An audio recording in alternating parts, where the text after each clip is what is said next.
Sup flappers, welcome back to another video, and you guys might have noticed first and foremost that I haven't been uploading every single day, and that's mainly because, to be quite honest, I've said everything I've wanted to say and all the discussions that is interesting to me. I've engaged with you guys and I've got responses from all of you, and I feel incredibly fulfilled essentially in the past few days, to the point where I'm just like, there's really nothing I need to prod at this very moment or to try and converse with you guys without essentially overly repeating myself in a lot of different topics. So, I've been just taking it a little slower, grinding my artifacts, enjoying the event, and just being a regular Genshin Impact community member, right? Just chilling with my waifus. But, over the past few days, I've had people, and I know this was something that people were talking about. I just never wanted to dedicate an entire video to it because nobody really asked me. So I was like, okay, maybe it wasn't as big of a deal as I thought it was. However, I was wrong. Okay, people, as the banners came out, people are maybe second guessing themselves, like, wait, should I really get Ganyu? But everybody else saying, right, Ayaka's so much better. Should I still go through with my decision here? And if you're having these kind of doubts, hopefully this video can shed some light on the current situation between Ganyu and Ayaka. Now, remember, just my opinion. I'm not out here spreading hard facts and gospels, telling you guys this is the end all be all, but take it with a grain of salt, and hopefully it can add to your overall understanding of both these characters and the game itself. All right, make sure to like, subscribe. We're giving away to Ganyu this Saturday. We're going to be giving away another Zhongli, some Kaching skins, all good stuff here on the channel. Just tune into the live stream and let's get into the video. First and foremost, you have to understand there is a big separation between Ganyu and Ayaka's design. These characters are designed to do similar but different things, because miHoYo has a philosophy when designing characters in that they don't want them to be mirror images of themselves, just in different weapons and backstory, right? It is not a reskin of a previous character. Just like when Ayaka's was released, we quickly realized that her playstyle is very different from Ganyu's playstyle, and I'm going to point this one out right from the get-go. Ganyu focuses on her charge attacks as her primary way of dealing damage, whereas for Ayaka, we're talking about optimally, right? You can use Ganyu's E to deal damage, but it's not optimal damage. But for Ayaka, the most optimal way to deal damage with her is indeed using her burst skill. That's going to get the biggest damage window for Ayaka versus Ganyu. You're going to get the biggest window of damage when she's using her charge attack, right? And you can already see from the very beginning that both of these characters, they focus on entirely different parts of their kit. Now, you're going to try to maximize both of these characters' kits in these regard. How are you going to maximize Ganyu's charge attack damage window? How are you going to go about maximizing Ayaka's burst damage window? Now, that's not to say that other aspects of their kit don't contribute to their overall damage. A good example was a couple days ago, I talked about Melt Ganyu, and I was dispelling the myth that people were saying don't use Ganyu's burst during Melt Ganyu in a Melt Ganyu team because it would take away from the melt. But actually, through testing, I started realizing as long as you're able to properly time Ganyu's charge attacks, you're still able to have her charge attacks proc them out, and the burst skill just adds overall damage to that build. Same with Ayaka. It's not like you drop her burst and you just leave her. You could switch out to another character. As you guys see in my current team setup right here, we got Ganyu, Ayaka, Kokomi, and Shenhe. This is a wonderful freeze team that I've been running where all these characters can be on, off the field. They don't care. Shenhe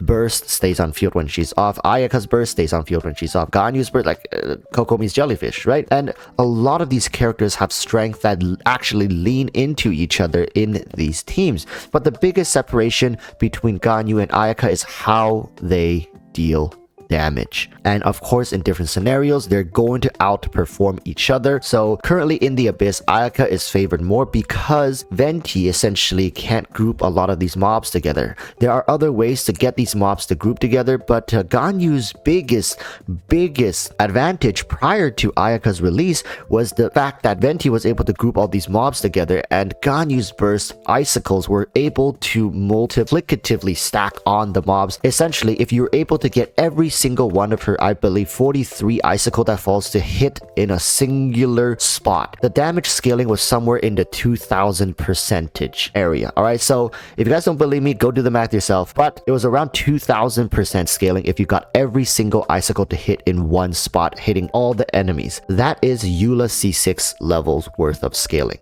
on a C0 character. That's what essentially made Ganyu in the Morgana team with Venti and Mona so devastating. All right, that was the original game plan with this character, and MiHoYo quickly realized what the hell is going on, and they made that damn near impossible to use. So Ganyu's usage dropped a lot. You guys have to understand, it's not that Ayaka came in and made Ganyu bad, it's MiHoYo taking away one of Ganyu's biggest tools that people were essentially abusing, because let's be honest, Morgana shouldn't exist. You have a C0 character dealing damage that was close to a C6 Eula's worth of damage scaling. How is that even like remotely balanced for the game? So of course MiHoYo took that away from us, and I keep telling you guys, don't ever expect it to come back. But understand, Ganyu has many aspects of her kit that is still very strong. I'm gonna be honest, Ganyu fills more roles than Ayaka. She might not be the best in those roles, but she can be flexed into other positions simply because her burst skill is still a very powerful tool that she has, and freeze teams so far doesn't seem like they're going to be going anywhere, and a lot of these bigger mobs, as long as there's not boss category, they're just elite mobs,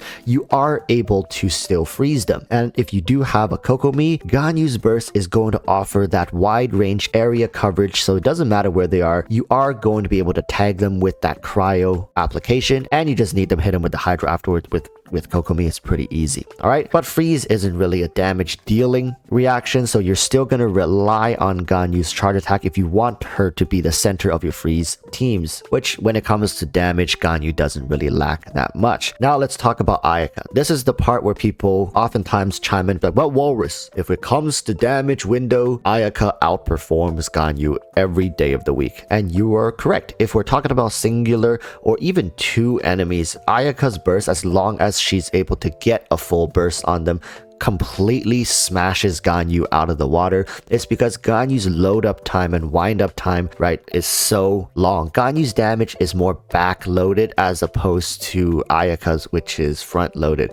It just takes too long. And if you measure both of their highest peak damage window, so for example, in a 10-second window, let's calculate their DPS, Ayaka's gonna win, right? But if you extend this to maybe a 15-20 second damage window, Ganyu starts to close the gap a little bit. Of course, we are mentioning scenarios where it's more favorable to Ayaka, because the other scenario would be Ganyu hitting multiple icicles on mobs, and that's just not fair, right? I already mentioned to you guys the scaling, it's not fair. We can't talk about that. That's a broken comp. So we're talking about it in more favor to current Ayaka style, and of course Ayaka's favorite. However, Ayaka struggles against mobs that move a lot. So if you guys have noticed, it took a couple more tries for most Ayaka users to be able to clear the double Rift Hound chamber, because simply you can't freeze them with Ayaka consistently, right? Ayaka's cryo application actually isn't as much as we think, and if you're going to rely on her burst as your cryo application, you're going to be stuck trying many times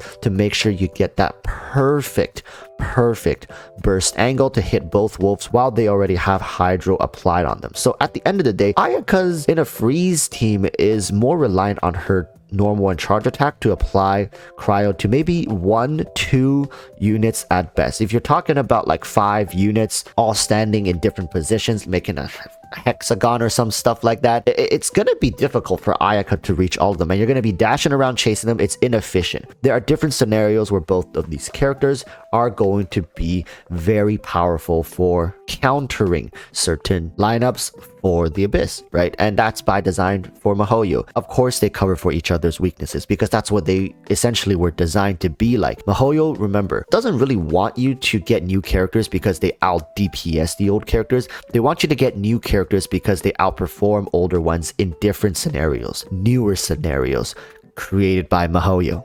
Alright, so I hope this has cleared the air for some people. Ayaka focuses on almost an entirely different aspect of the game when it comes to countering enemy lineups, as compared to Ganyu, right? Although I do tell you that Morgana will likely never make a return, it doesn't mean Ganyu is infinitely weaker than Ayaka. Yeah, if MiHoYo continues the game with these bigger mobs, like they put 2 or 3, 1 or 2 in each Abyss 12 chamber, unless you have a C6 Ganyu, you're not going to be really able to compete with Ayaka when it comes to damage output. But nowadays with Ganyu Melt, she's still one of the top picks, and you're able to flex her into a cryo support position or in a mono cryo team with Ayaka here. Now these are optional, and as always, none of this is essential to play the game nor enjoy the game. All right, so pick whoever you want and enjoy the game however you want. I'm just here to tell you guys my 2 cents on how these 2 characters both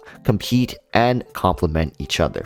Now, with that said, I'll be taking my leave. Thank you guys for watching. Make sure to like, subscribe, and tune into my live streams on Wednesdays, Saturdays, 7 p.m. Pacific Standard Time right here on YouTube. We're going to be giving away more characters and talking about more things on the channel. Hope you guys stick around. Until next time, stay safe and peace.